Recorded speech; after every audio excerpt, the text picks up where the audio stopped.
Hello, everybody, and welcome to Friday Apocryphal Podcast, your one-stop shop for everything Friday Apocryphal and podcast. And boy, do we have a show for you today. We got through that all right. We didn't screw up at all. horrifically. You didn't screw up at all, and that was I'm nice. sure you guys really wanted that to work. Yeah, we tried. All right. We tried. I think we got somewhere. Yes. So today we are going over the first half of the Astronomical book. This is the third part of the Book of Enoch, and it is one of the oldest ones as well, The Book of the Luminaries. and also known as the Book of the Luminaries. So in the Hermenia commentary, they make a distinction between the Astronomical book and the Book of the Luminaries. The Astronomical book, it's basically their composition from the ancient Hebrew and Aramaic texts, but since the Ethiopic version is so different, they just call that one the Book of the Luminaries. Yeah, and our viewers will be able to see how different the two are. Yeah, we got quite a bit. We can read off both of them. Yeah. So, Got the side-by-side comparison, right? Well, part of it at least. yeah, part of it. But why don't I get into the introduction Sure. to the Book of the Luminaries? And you know what? I'm just going to read the whole introduction because we're only covering this for like 2 episodes. Yeah. Okay.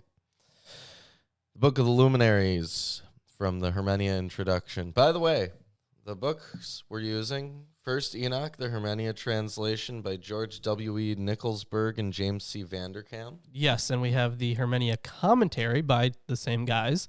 We also have Eerdman's. Yes, we have Erdman's commentary on the Bible. We have a whole bunch of other stuff here, but we will not be using it. And I wanted to use the Dead Sea Scrolls. But you'll have to pull that part up on your phone because... That might take a while. Oh. Yeah. Dang. Well, our translation of the Dead Sea Scrolls doesn't contain... Yeah. Wow. Yeah, because they already, it's parts that are found in other canons, so I just feel like they didn't feel the need to publish that in there. And How disingenuous. I know. No, not exactly, because some of these manuscripts that they're talking about for the Book of the Luminaries, or sorry, I should say the Astronomical book, is repetitious in some places. Yeah, but you can go ahead and get ready or do your introduction. Okay. Enoch, whose biblical age at his final removal by God was 365 years, naturally became associated with the annual calendar. The Book of the Luminaries is the place where these traditions are recorded. It contains the revelations that the angel Uriel, his name means God is my light, showed to Enoch about these subjects when the two of them were together. Like the other early Enoch texts, it was written in the Aramaic language, 4 copies of which have been found at Qumran. Yes, and should I expand on those? Yes, right now? please expand on those. Okay.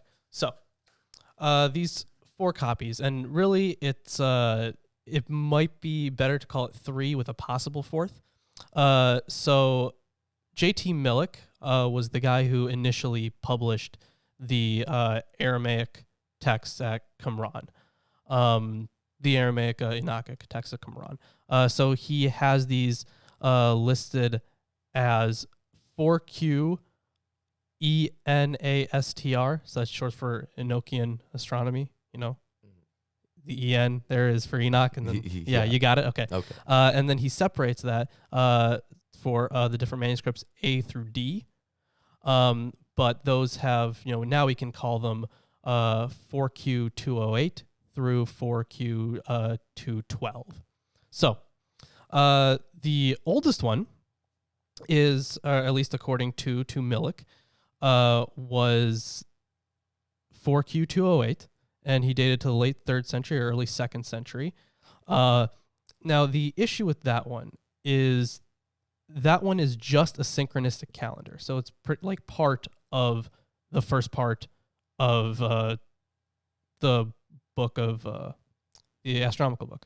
So because it's just that, we don't really know how much it actually contained in its full form. Mhm. And it's really hard to build arguments off of that, but it's pretty similar.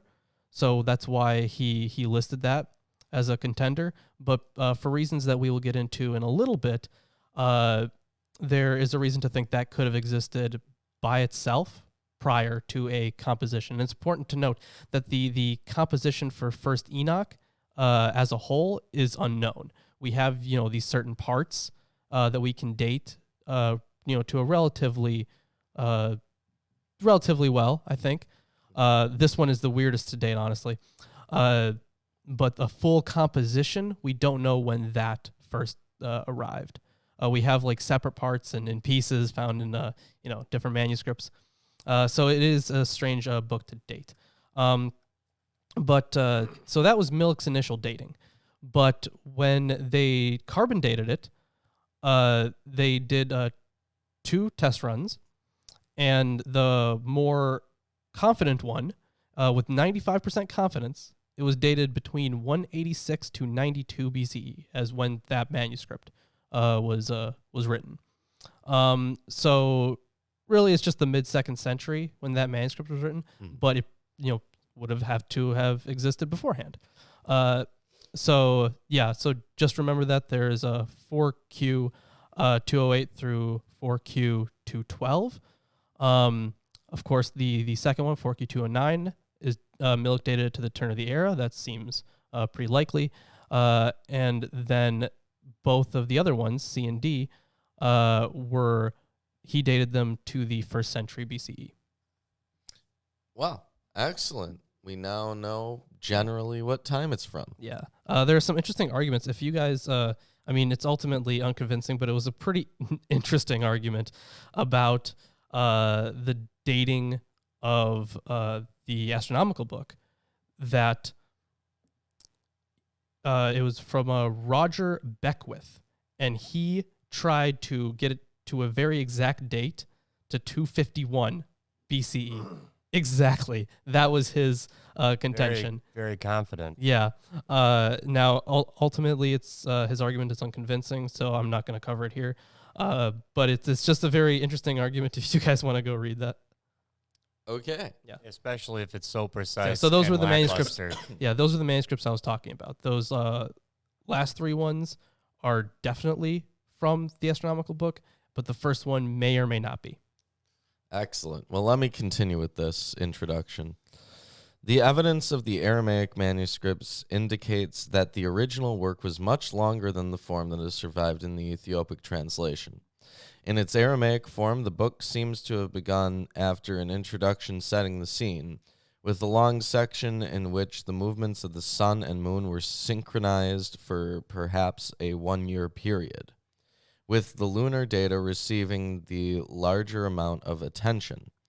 It then continued with material about winds and the gates through which they emerge, various geographical subjects, and the return of Enoch to Earth. The Aramaic copies also show that the original form of the book contained a description of the 4 leaders of the luminaries. Since the earliest copy of the Book of the Luminaries dates from about 200 to 150 BCE, the work may have been composed in the 3rd century BCE, possibly earlier. It may therefore be the oldest Enochic composition. The long Aramaic form of the book was translated into Greek, though only a few fragments of the version are available. The most complete surviving text is the Ethiopic translation of the Greek.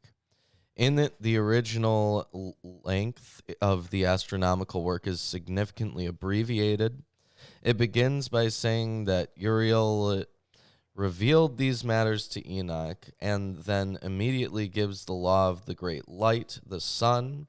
Indeed, it is the amount of time each day that is light and dark, understanding a day to be divided into 18 units over a 1-year period of 364 days.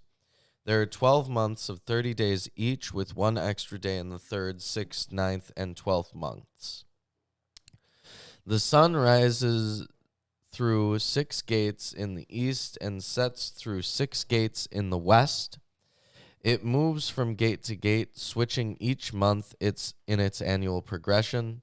The moon, which also moves through these gates, is the subject of chapters 73, verse 1 through 74, verse 9, while 74, 10 through 17 compare a solar year of 364 days and a lunar one of 354 days because of new moons. Mm-hmm. The subject of gates in the heavens is very important in 75, 1 through 76, 14. Yeah, their calendar worked very strangely, but we'll get into that. That's pretty much the whole explanation. They have like an odd set of days that are in the middle or end there or something. Yeah. There's it ranges honestly depending. Oof. Yeah, like the amount that these calendars changed in such a or how many different calendars there were in close proximity is very interesting. That we'll cover it. All right. The winds emerge from sets of 3 gates situated in each of the cardinal points of the compass. This geographical notice precedes a section in which other statements about the earth appear. The 4 quarters, 7 mountains, 7 rivers, 7 islands. Chapter 78 reverts to the sun and moon. It seems that chapter 79 sets the stage for the completion of the book, since in it Enoch addresses his son Methuselah and tells him that the revelation about the law of the stars is complete. Related contents may be found in 81:1 through 82:9. Here he is told to pass along the information to his son Methuselah, with whom he is to stay for 1 year before his final removal. The last part of the book, 82:10 through 20, claims it will speak of the 4 leaders who divide the 4 seasons. But after 2 are treated, the text breaks off. Yeah, so it only covers 2 of the seasons. Yes.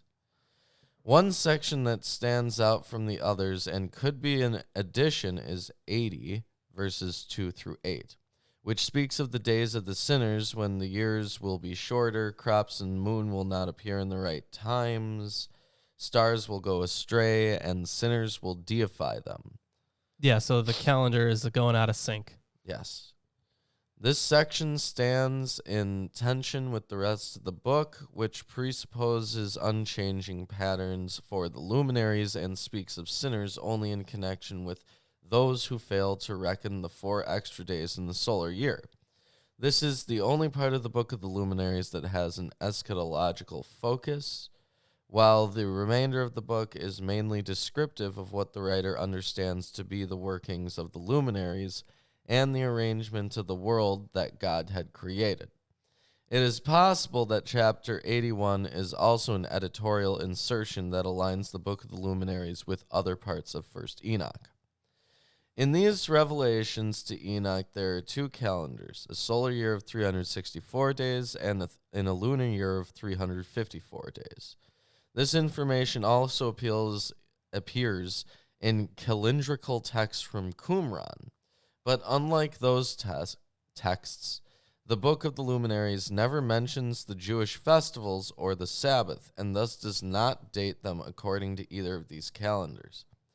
The combination of calendrical and geographical contents in this book may be a reflection of astrological traditions in which heavenly signs or omens were thought to predict happenings in certain parts of the earth.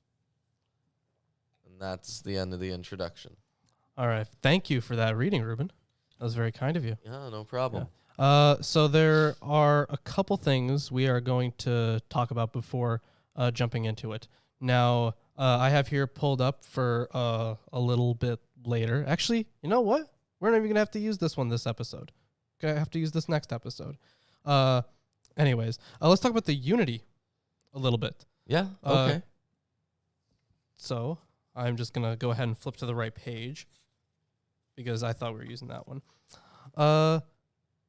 So the Unity of chapters 72 through 82 was not a debated topic in the early years of scholarship on 1st Enoch. At that time, the regnant theory was that 1st Enoch itself was a single composition written by one author. Once the division of the book into constituent parts became the accepted approach, the issue of the integrity of the individual booklets followed in due course.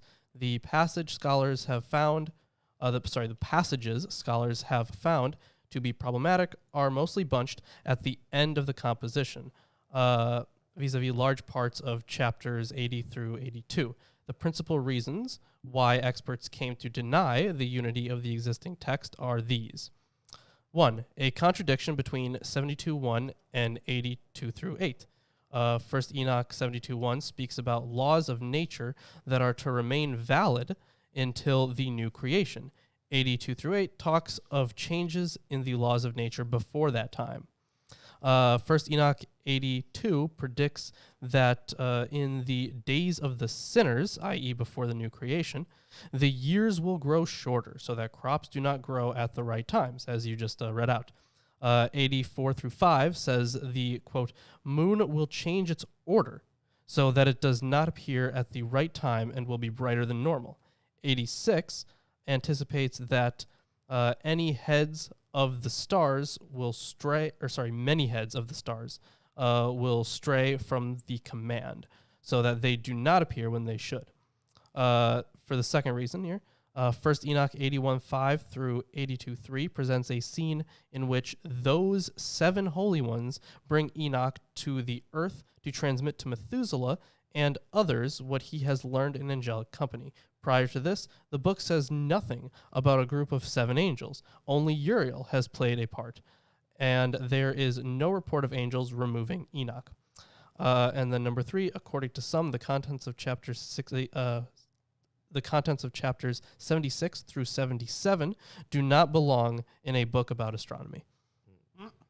Yeah. You know what? We also have those little bits about the canonicity of this book, right? Yes. So this is actually super interesting. Let's see, 4 or 5. Okay. So there was this Ethiopian king, right? His name was Zara. Hold on, what was it?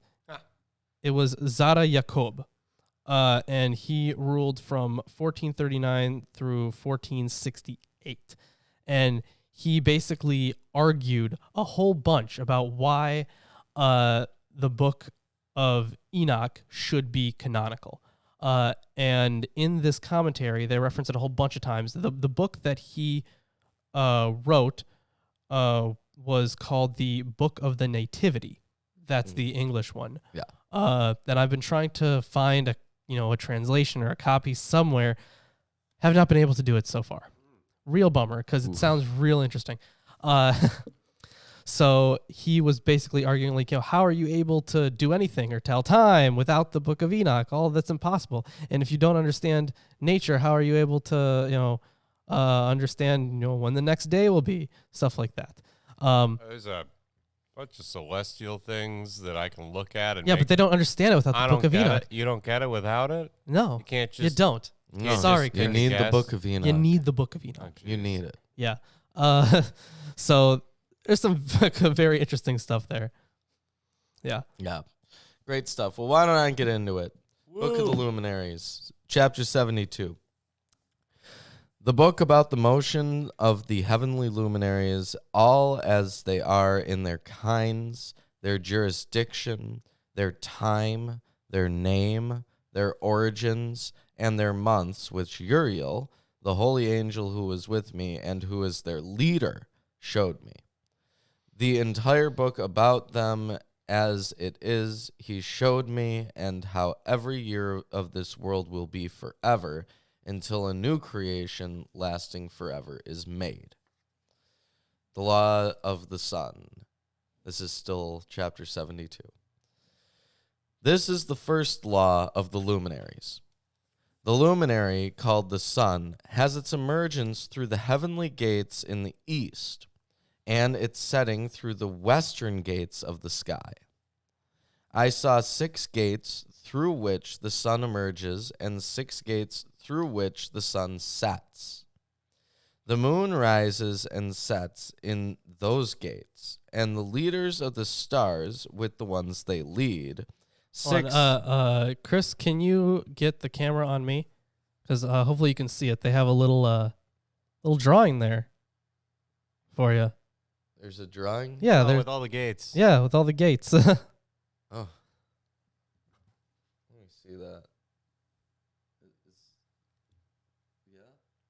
That's wow. that's a drawing. Exciting. It's not a very detailed No, drawing. not really. Uh, You probably just use like word art or some shit. So, 6 in the east and 6 in the west. All of them one directly after the other. There are many windows on the right and left of those gates. The first one to emerge is the great luminary whose name is the sun. Its roundness is like the roundness of the sky. It is entirely filled with fire, which gives light and heat.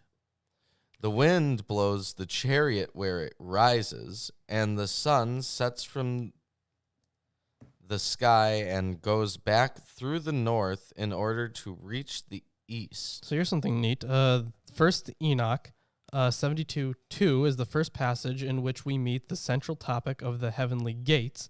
The concept of a door or gate through which the sun passes upon rising is familiar from Akkadian literature. In the hymn to the sun god, in a context speaking of Shamash's rising, a gate is mentioned, while in the Pneuma Elish, as Marduk is arranging the luminaries, one reads, "Having opened the gates on both sides, he strengthened the locks to the left and to the right." In the Epic of Gilgamesh, as the hero journeys to Utnapishtim, he says, to Mashu's, that's a weird name, to Mashu's twin mountains he came, which daily guard the rising sun, whose tops support the fabric of heaven, whose base reaches down to the netherworld. There were scorpion men guarding at its gate, whose terror was dread, whose glance was death, whose radiance was fearful, overwhelming the mountains. At sunrise and sunset they guarded the sun. That is, they appeared to be a gate for the rising and setting sun. So I thought that was neat. Scorpion men. Yep, that was the neat part. Fun. Okay, so the sun sets from the sky and goes back through the north in order to reach the east. It is guided so that it enters that gate and gives light in the firmament. This is how it emerges in the first month through the large gate. It emerges through that fourth one of those 6 gates on the side where the sun rises. In that fourth gate from which the sun emerges in the first month, there are 12 open windows from which heat comes out when they are open at their times. When the sun rises in or from the sky, it emerges through that fourth gate for 30 mornings, and it accurately goes down in the fourth gate on the west side in the sky. Or should I say, inaccurately. Whoa. Yeah. During those days, day becomes longer than day, and night becomes shorter than night for 30 days. Yes, obviously days get shorter and longer as the year progresses. Yes. On that day, the daytime is 2 units, literally doubling twofold. The reference is to 2 of the 18 units in a day, that is 1/9. Where is the units verse? Verse 10. Okay, I'm going to look into that real quick. Okay. 2 units more than the night, 1/9, with the daytime being exactly 10 parts and the night exactly 8 parts. So they're just breaking it down into 18 divisions in a day. Yes. Okay. Yeah, so 1/9 equals 2/18 seems to be what is meant by the phrase translated 2 units. The word kabata means doubly twofold or double portion. Since kabata means doubly twofold, double portion, I read the same sentence twice. Since the year begins at an equinox and during the first month, the length of the period of light in the day increases. The year is understood to begin at the spring equinox. We know. Well, yeah. I understand that. They But I'm don't. just reading the thing. Whoever wrote this doesn't understand how the Equinoxes sun works. and yeah. And then the sun emerges from that fourth gate and sets through the fourth gate. It returns to the fifth gate in the east for 30 mornings, and it emerges from it and sets through the fifth gate. Then the daytime becomes longer by 2 additional parts. The daytime is 11 parts, while the night decreases and is 7 parts. It returns to the east and enters the sixth gate. It emerges and sets through the sixth gate for 31 days because of its sign. During that day, the daytime grows longer than the night, with the daytime being double the night. The daytime is 12 parts, while the night grows shorter and is 6 parts. The sun rises so that the daytime becomes shorter and the night longer. The sun returns to the east and enters the sixth gate. It rises from it and sets for 30 days. When the 30 days are completed, daytime decreases 1 part exactly. The daytime is 11 parts and the night 7. Yeah, so this is obviously very boring read, Yeah, but it's the thing is, obviously this description is not exactly accurate, but they're doing their best. Yeah, they're just trying to describe why days get longer and shorter. Yeah, throughout the yeah. year. And they're really just doing like a schematic layout of their calendar. Yeah.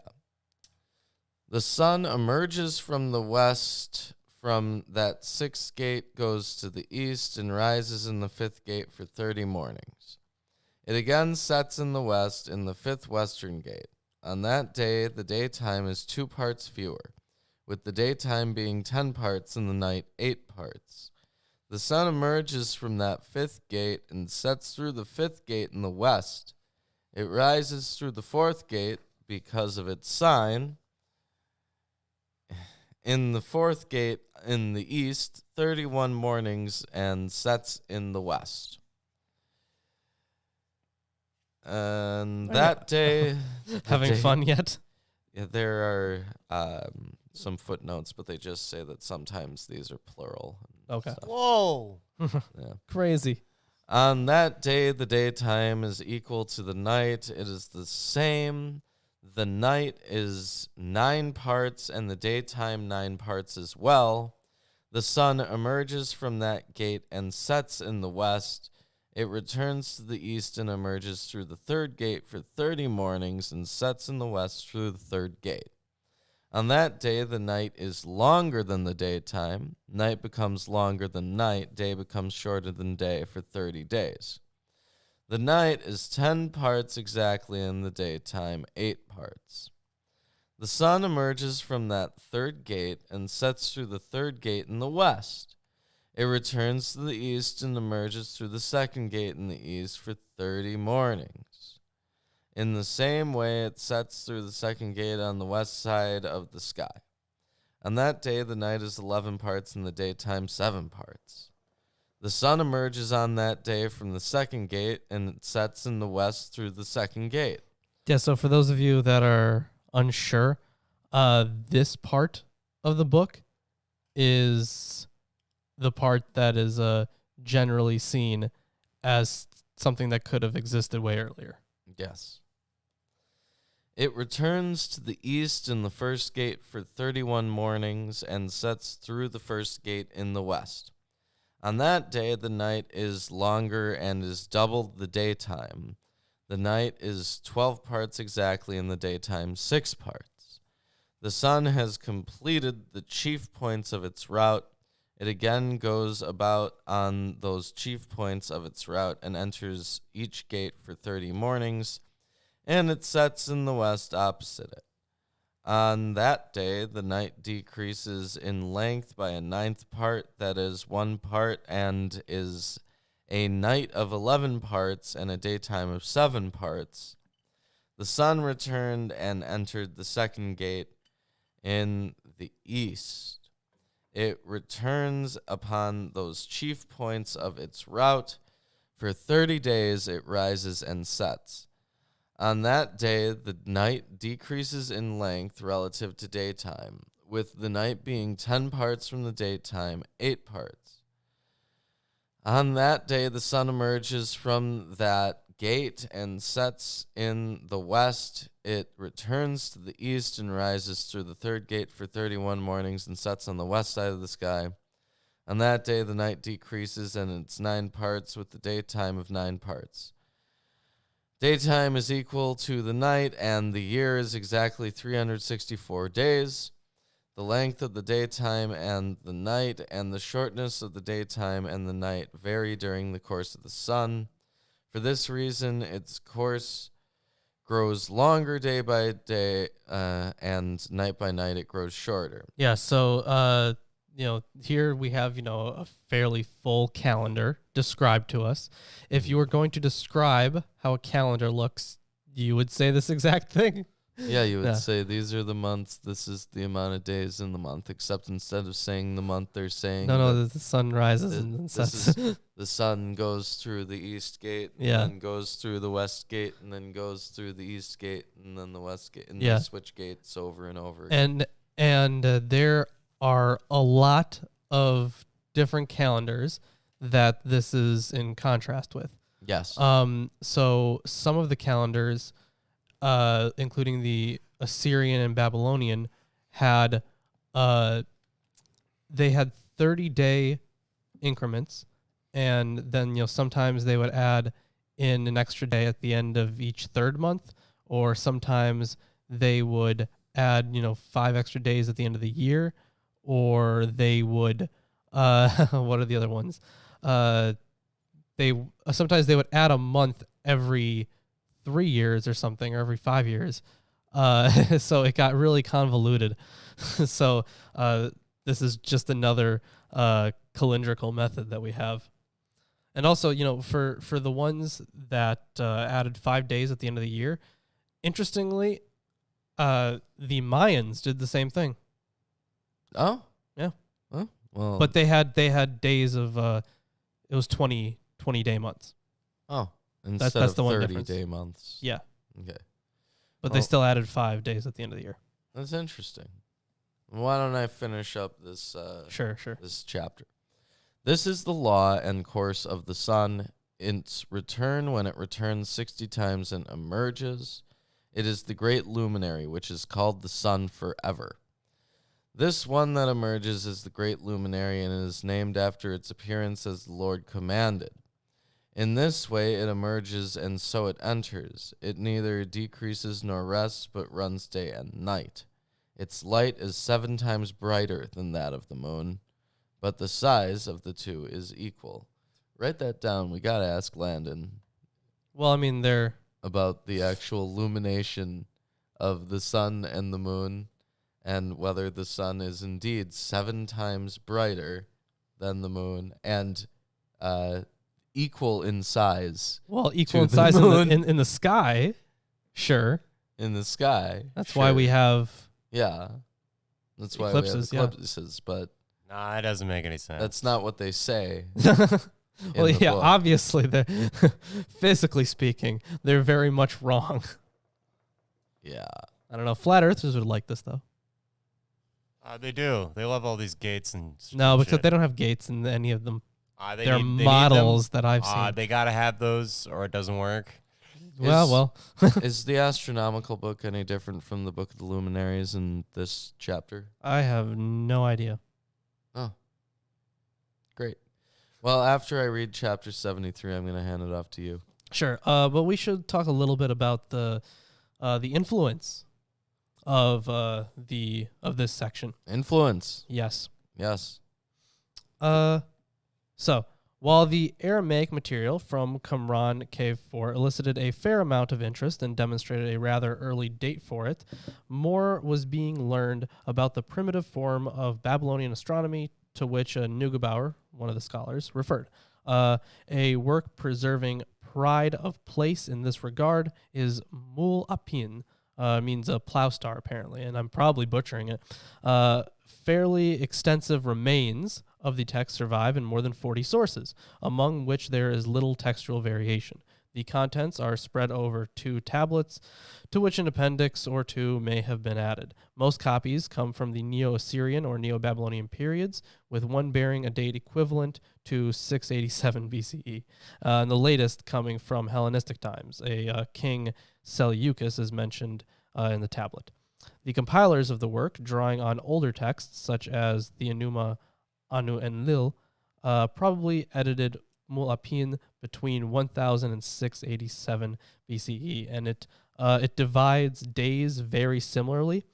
So the solstices and equinoxes fall on the 15th day. Sorry, sneezed. You asshole. The solstices and equinoxes fall on the 15th day of months 4, 7, 10, and 1. Each day consists of 6 minas. That was their, how they divided up. At the extremes, the solstices, the ratio of daytime to nighttime is 2 to 1. And then it goes over like a whole bunch of stuff on how they divided, the day and the year. And then parallels that to the astronomical book. Well, neat. Yeah. You want to I go guess into if that anymore? if or- we No, do no. a okay. D20. No, Bible, there's like biblical. a few pages of this, and I don't really Okay. think we should read like this entire section. It's just pretty important to huge. note that they were more used to this time setting, I guess, this calendar use in the times that the books we read are written, Yes. even if this predates it quite a bit. Yeah, Well- there's definitely some of the influence there. But anyways, Let's get going with the law of the phases of the moon. This is chapter 73. If you're enjoying the stream so far, drop a like. share, subscribe, etc. After this law, I saw a second law for the smaller luminary, whose name is the moon. Its roundness is... Why would they say the smaller luminary when in the verse immediately preceding it, it says that the sun is 7 times brighter than the moon, but their size is equal? Duh. They love to contradict themselves. Yeah, even I know, I in know. Canon, just proceeding. They don't mention anything about that. Let's see. The moon is designated the smaller light following Genesis 1:16, where the word moon is not found, thus distinguishing it from the greater light, the sun. So yeah, that's all they say. Great. Thanks. After this law, I saw a second law for the smaller luminary, whose name is the moon. Its roundness is like the roundness of the sky, and the wind blows its chariot on which it rides, with light being given to it in measure. Each month, its emergence and setting change, and its days are like the days of the sun. When its light is evenly distributed over its surface, it is 1/7 the light of the sun. In this way, it rises with the beginning toward the east. It emerges on the 30th day, and on that day it is visible. It becomes for you the beginning of the month, and on the 30th day with the sun in the gate where the sun emerges. There's a footnote. 73, 5 through 8, that's what we're getting into now, offer a text with many difficulties, a fact reflected in the numerous variants in the manuscripts. The writer appears to be describing the illuminated portions of the moon's surface, that is, the half of the moon facing the earth, on the first 2 days of a lunar month. As the Aramaic copies show, he was severely abbreviating a lengthier table, which supplied much information for a much longer time, possibly even an entire year. He was also working with 2 fractions. The moon's light, when full, is 1/7 that of the sun, and the half of the lunar surface facing the earth is segmented into 14ths. An additional 1/14 is illuminated each day during its waxing and darkened during its waning. The table is more fully expressed in the Aramaic copies. Parts of the Aramaic copies parts of the Aramaic text which may correspond to the section of the Ethiopian version is given here. And then they have a quote from 4Q209, fragment 7. And it's pretty long, so I'm not going to read it. But 4Q209, fragment 7. Check it out. Anyways, let me continue. Its half is distant 1/7 part from the sun, and all its disk is empty, with no light except its 7th part, 1/14 part of its light. During the day, it takes on a 7th part of half of its light, i.e. 1/14, and its illuminated section is a half 7th part. One would expect such a statement, but the manuscripts read a variety of other numerical expressions. Yeah, so let's cover this a little bit here. It is clear from the Aramaic copies of the synchronistic calendar that the writer spoke of halves of sevenths to express 14ths. The earlier commentators on the Book of the Luminaries offered various suggestions for reading the first sentence. Dillman thought that it should be rendered either a half of it is distant, that is, amounts to, comprises 7 parts. Or, since such a meaning for Rahuk could not be documented, quote, it's a half is distant, that is, projects about 1/7 of the half, that is, about 1/14 of the entire disk. Fleming and Rademacher explained Rahuk, which they considered meaningless, as the result of a mistake followed by faulty correction. The translator into Ge'ez, that's the Ethiopic, found the word oratos, seen or visible, in the base text and rendered it with a little used form reyu, seen or visible. A copyist misread this rare term as the more familiar Rahuk of the present text. And then there's some other ones, but that one seems nice too. Charles' translation reads, and the 1/2 of her goes forth by a 7th part. He explained that Rahuk is ezekson, quote, which is used of the rising or appearing of the sun. Ezekson might in turn be a rendering of this Hebrew word I don't know, which is used of the rising of the sun and stars. So yeah, there are lots of different options. Okay. Anyway, it sets with the sun, and when the sun rises, it rises with it and receives a half part of light. During that night, at the beginning of its day, at the beginning of the moon's day, the moon sets with the sun and is dark that night. 6/7 parts and a half. Wow. Those are some fractions. Oh. It rises during that day, with a 7th part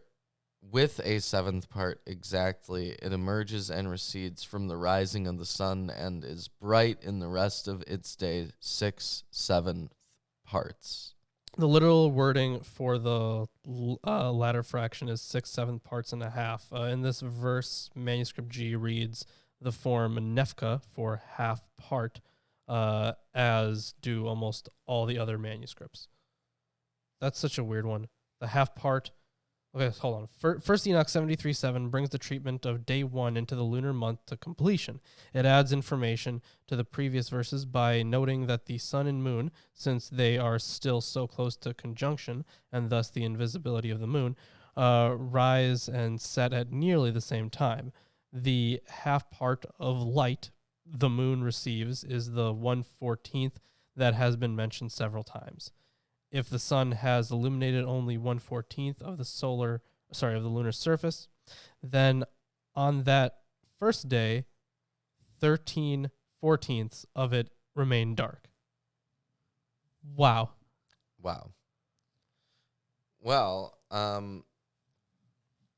I'm going to hop off camera for just a moment, but Are why you? don't you read 4Q209 fragment 7 to fill some time while I do that. You want me to do that?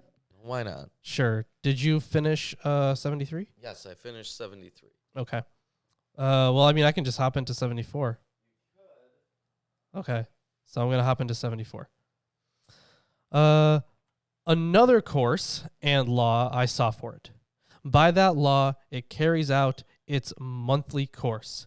All this, Uriel, the holy angel, who is the leader of them all, showed me. Their positions I wrote down, and he showed me, and I wrote down their months as they were, and the appearance of their light until 15 days were completed. Kind of hearkening back to the 15-day calendar that I was talking about, the Babylonian one, the Mul Apin. In 1/7 parts, it completes all its light in the east and in the west. In certain months, it changes the places of its settings, and in certain months, it goes its own way. During 2 months, it sets with the sun in those 2 middle gates, in the 3rd and in the 4th gate. It emerges for 7 days, goes around, and returns again to the gate from which the sun emerges. It completes all its light, recedes from the sun, and enters for 8 days into the 6th gate from which the sun emerges. Wow, this is so wrong. Like, astronomically speaking, this is just so wrong. When the sun emerges from the 4th gate, the moon emerges for 7 days until it emerges from the 5th. It again returns in 7 days into the 4th gate and completes all its light. It recedes and enters into the 1st gate for 8 days. It again returns in 7 days into the 4th gate from which the sun emerges. In this way, I saw their positions as the moon rises and the sun sets during those days. Man, this is not astronomically sound. So, what did I miss? Well, you see, when the moon is going in and out of these gates, it stays there for a while, but then comes back. So it's like a yo-yo? It's like orbit. Okay. There is a table of days of the moon. Well, that's fun. I guess that's all really they could offer. Want to show it to the people? Yeah. People, look at this. Look at this amazing table. Oh, what was that book you got recently that had like all those charts?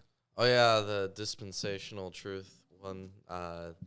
That's by Larkin, I want to say. Yeah, like Clarence Larkin. Yeah. Apparently, he's like popular among Baptist preachers. Yeah, there was a lot of charts in there. Yeah. When 5 years are added up, the total comes to 30 extra days for the sun. All the days that result for one of those 5 years, when complete, are 364 days. The extra amount for the sun and stars comes to 6 days. For 5 years, 6 extra days come to 30 days. And as I was talking about, this is like the corrections that they would have to make. Is this adding a day and a half? No, just day and a quarter. Well, we'll get there. Oh boy, oh man, this is not good. And they bring about the year precisely, all according to their eternal positions. That's also false. They come neither early nor late by one day by which they would change the year. Each is exactly 364 days. In 3 years, there are 1,092 days. In 5 years, there are 1,820 days, with the result that in 8 years, there are 2,912 days. For the moon alone, the days in 3 years come to 1,062. In 5 years, it is 50 days fewer. In 5 years, there are 1,770 days, with the result that in 8 years, the moon has 2,832 days. For in 8 years, 80 days are lacking. All the days that it lacks after 8 years are 80 days.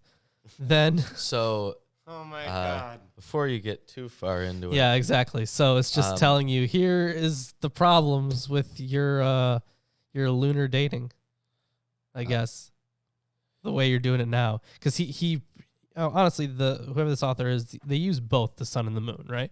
yes. But he's suggesting a model by which you don't have to add a whole bunch of extra days. So there's a bit here. It talks about verses 10 through 11. It says, 5 years is a meaningful unit in an octateris. I think that's the Greek calendar, right? I think so. As we have seen, but it appears to have no point with regard to the schematic years of Enochic astronomy. The bigger surprise here is that while one would expect to read that 5 solar years have 50 more days than 5 lunar years, the text says that over that period the sun has 30 more days than the moon. The number 30 is solid in the manuscript tradition. As commentators have noted, an annual difference of 6 days presupposes a solar year of 360 days, not one of 364 days. This is significant because, as explained in the introduction, Enochic astronomy shares much with the traditional form of Mesopotamian astronomy, in which a year consisted of 12 30-day months, or 360 days. One of the points emphasized by the writer of the book The Luminaries is that 4 special days must be added to 360 to achieve a full solar year. Despite the author's insistence on the matter, he occasionally allows the base system of a 360-day year to remain in the text for whatever reason. Yet, after writing the sentence that assumes a solar year lasts 360 days, the author claims in the next breath that a complete year lasts 364 days. This expression, when complete, means in this context the year with the 4 supplemental days, unlike the previous sentence which spoke about a solar year without them. Strangely enough, having said that the full year lasts 364 days, the author next repeats numbers that assume a solar year lasts 360 days. Such a year is 6 days longer than 12 lunations, with the result that in 5 years, the lunar reckoning lags 30 days behind that of the sun and stars. So I think we we know enough about this book now that we can say that this person had their own issues. Yes. In addition here, it says a solar year of 364 days for verse 12 is the subject of this verse, but again, the text tosses in a problem in the way of the reader. The first clause in verse 12, as it usually is translated, is totally unexpected. The moon brings about the years precisely, and the year is defined at the end of the verse as one extending 364 days. How can the moon be said to bring about or bring in a 365-day year and do so precisely when the length of a lunar year is never defined as 364 days? I don't know. Sounds pretty difficult to me. And who needed this to say that we understand this stuff better? Oh, that was King Zara Jacob. Oh, he's dumb. He was, he was very much wrong. We could use a much better system. But yes, I think the word, that Greek one that we were talking about, that system of adding on extra days. I assume it's an 8-month calendar. It's the system of correcting it, I guess, is called I'm gonna try to pronounce this, octaeteris. That's my best guess. Octaeteris. I don't know, but that's the Greek system. So the rest of the commentary on this chapter just talks about how there are other mathematical problems in their accounting of the days. So Essentially. We get that. Yeah, we got that. Why don't you continue reading on? Yes. We are almost done.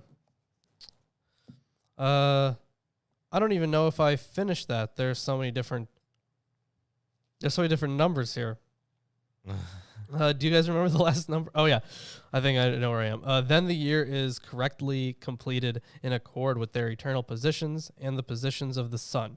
They rise from the gate from which it rises and sets for 30 days. And that's the end of chapter 74. Yeah, we can. Yep. Yeah. Drop a like if you guys are enjoying the stream. I know that this is kind of a boring episode because we're talking about bad astronomy. Yeah, and not the channel. Yep. Why don't you get into chapter 75? It's not very long. No, it's pretty short. The leaders of the heads of the thousands who are over all the creation and over all the stars have to do with those 4 days that are added. They are not separated from their position according to the calculation of the year, and they serve on the 4 days that are not reckoned in the calculation of the year. So this first verse, are they saying that that there are certain gods? So there are these 4 special days to make it a 364-day year. Sure. And this says that there are leaders apart from Uriel and God. Okay. Who are, in charge of these 4 special days. Does it say who these leaders could be? The concept of the leaders for the luminaries has arisen before in connection with Uriel, who has been called their leader in 72:1, 74:2. See also 79:6 and 80:1.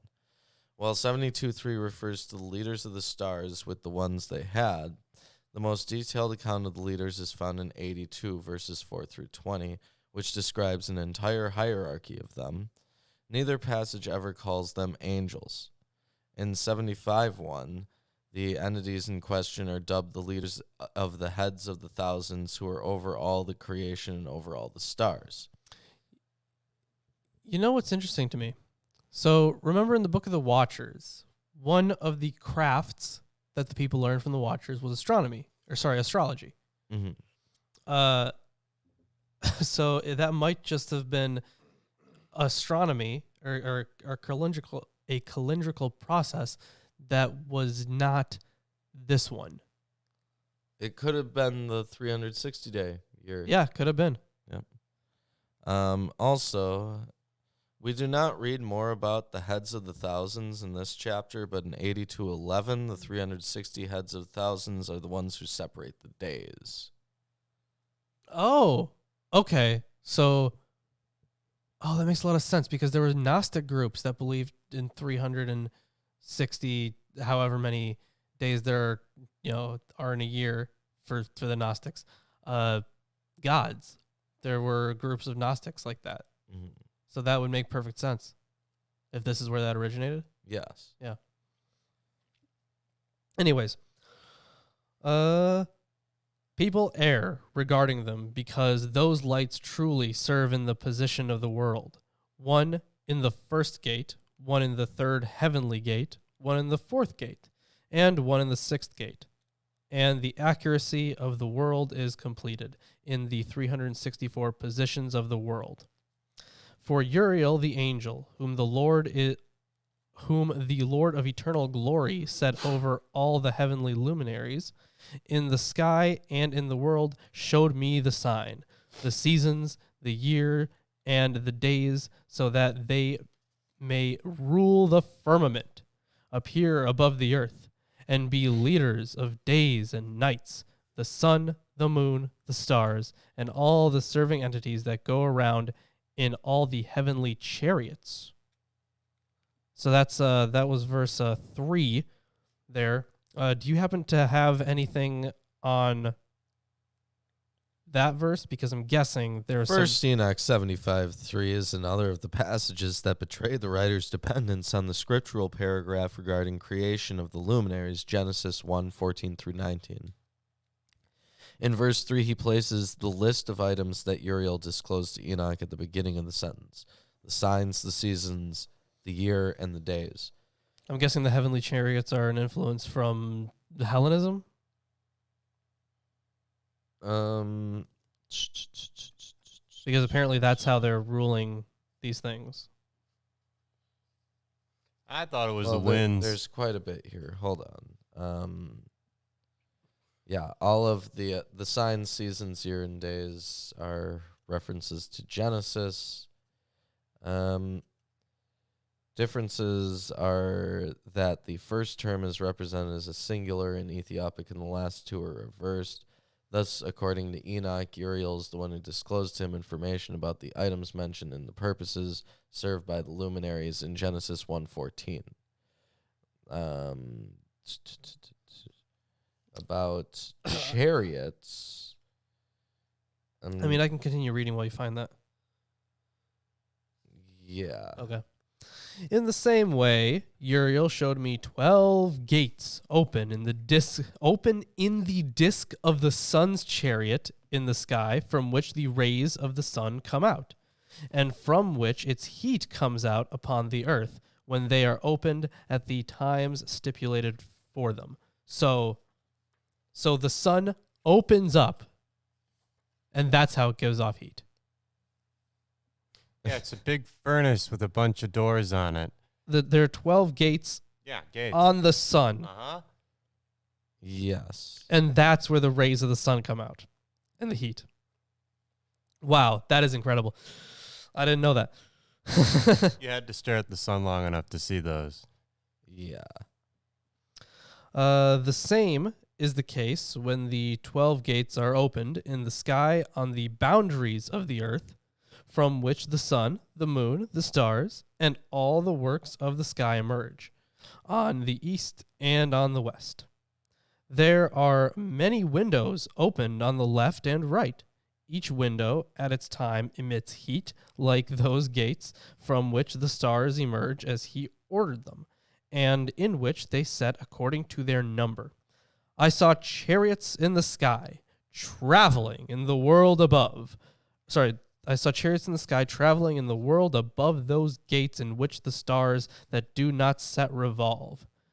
One is larger than all of them, and it is the one that encircles the whole world. Geocentrism, everybody.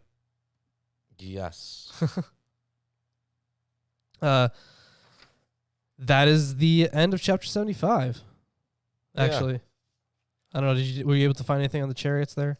No. That's a bummer. They just mentioned that they have chariots, that he sees chariots. No. Oh, there they are. Yeah, but hey. Seeing chariots do all that. All right. So that's what we wanted to cover today. Yeah. There's pretty much nothing else to add. I mean, I kind of liked how in Erdman's commentary that said that this is like a really dull read. So it's bad math. It's yes. inaccurate astronomical statements. And it contradicts itself in places. Contradicts itself. Yeah. And it clearly the person does not understand the sun. No. And geocentrism. Yes, geocentrism. And the earth is a disc. A disc. I thought it was a square. And then there are gates. A square disc, but the sky. It's a flat square. Yeah, it's a flat square with a dome on it. But the sky is a disc, right? No, Well, they said that the moon and the sun are round like the sky. Yeah, it's got a dome on top.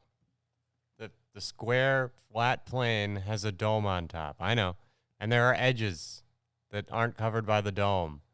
That's why they explain mountains don't have they air. described the sun as a disc. And then they said one is larger than all of them, and it is the one that encircles the whole world. Yeah, and they call the moon round like the sky. Yes. So the sky is round. Yes, so the sky is round. It's but it's not a dome. The sky is round, but it's not the a earth dome. is flat. Thanks. Well, it could still be with round. Corners. So what we see is a flat square inside of a cylinder, as opposed to a dome, right? Yeah. the sky is like a disk, like the moon, which that's what they thought the moon was like. So This is so this is so wrong. You got to learn it Oof. when you become the dungeon master for our D20 biblical campaign. I'll do it. You need to know all this stuff. This is how it This physically specific thing? works. Okay, Yeah. great. yeah. Oh, that means I'm gonna have to come up with like a model. Oh, it's got And- one for you. You just I have know. to, I'll have just to learn like. how to use it. Yeah, exactly. Yeah. The ramifications of having such a model and So these gates. So we're yeah, it would be a we're looking- cylinder with a square Earth inside of You it. got it, man. Yeah, and the barriers of the cylinder are the firmament, and there are windows throughout the upper part And in the sun itself. and in the sun itself. Yes, yep. yes. This is science, everybody. Canon. Well, let's Well- just remember good old ancient cosmic geography, and we should feel less bad that somebody actually wrote this.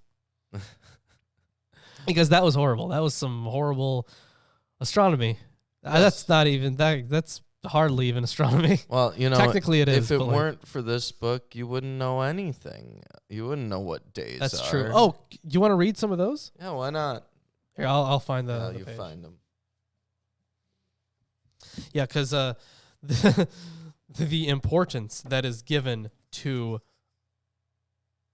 these books or this section is just hysterical. Why'd you take the bookmark out? Because I'll find it later. Oof. Here we go. Okay. So here is some of the stuff that King Zara Jacob says about the astronomical book specifically. Listen, unbeliever, whether Christian or Jew, without the book of Enoch, nothing is possible for you. A Christian cannot be a Christian. A Jew cannot be a Jew. How do both of you, Jew and Christian, know your Easter, your Passover, the first of your months, your festivals, your years, your weeks, and all the signs of the sky, so that you may understand? Of what are you capable of knowing without the book of Enoch? Yeah. Because it's important for these festivals to fall on certain dates, and Yes. he considered this to be just the best calendar there is, and without it, you can't celebrate your things. Yep. Yeah, that was his whole shtick. Well, that's a good bit from there. Yeah, Anyways, I hope everyone enjoyed the stream. Why don't you go check out our Teespring and use the promo? Is that out yet? well, yeah, Oh, okay. yeah. So because, as I'm sure you know, you lost your chance to get 20% off by using the promo code Behold. But because we love you, 10% off to use the promo code Look. Because It's a bad translation of behold. It's half as good as Behold. Yep, half as good. Yeah. But all caps LOOK. You get 10% off of our Teespring for Get till some the mugs end of the month. and some hoodies. Yeah. Mugs, hoodies. Regular shirts. Yep. Yeah. And Valentine's Day is coming up. We have our Rod of God Eventually. Valentine's Day shirt. We still have those Rod of God Valentine's Day shirts. Yeah. You should buy that for your significant other. Yes, you definitely should. And thou shalt take this rod in thine hand. Anyways, some shilling stuff at the end here. Patreon. We got some stuff there, some rewards there. Oh, and on Sunday, we are going to be doing the t-shirt giveaway, the monthly t-shirt giveaway. We have Facebook and Twitter. Follow us on those things. Also, our wish list.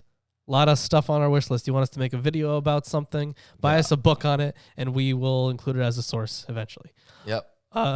Also, BitChute, we're publishing there also. For right now, it's just the Friday Apocryphal Podcast, but I'm sure once we finish like a bigger project, I'll post it on there too. Yeah.